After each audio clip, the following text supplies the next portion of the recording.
Zebra movie review.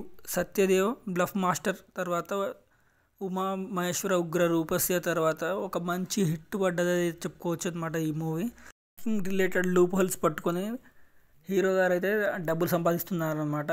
So ఈ మూవీలో so heroine character అయితే చాలా బాగుంది. ప్రియ భవన్ శంకర్ అయితే ఇచ్చి పడేసింది అని చెప్పుకోవచ్చు. తర్వాత అమృత అయ్యంగార్ కానీ సో ఒక జెనిఫర్ పిస్నాచో ఒక అమ్మాయి ఉంటుంది. అమ్మ తర్వాత ఊర్వశి రథోలో అమ్మో ఐటెం సాంగ్ పెట్టారు భయ్య, మామూలుగా లేదు అసలు. కుర్ర కారుకి పిచ్చెక్కి పోతారు. బస్రూర్ బీజిఎం ఉంటుంది భయ్య. కేజీఎఫ్ తర్వాత ఏదైనా ఎలివేషన్ ఇచ్చారంటే ఈ మూవీకి ఇచ్చారని చెప్పుకోవచ్చు. అంతలా ఉందని చెప్పుకోవచ్చు అనమాట. సో ఫస్ట్ హాఫ్ చాలా అంటే చాలా ఎంగేజింగ్గా ఉంటుంది.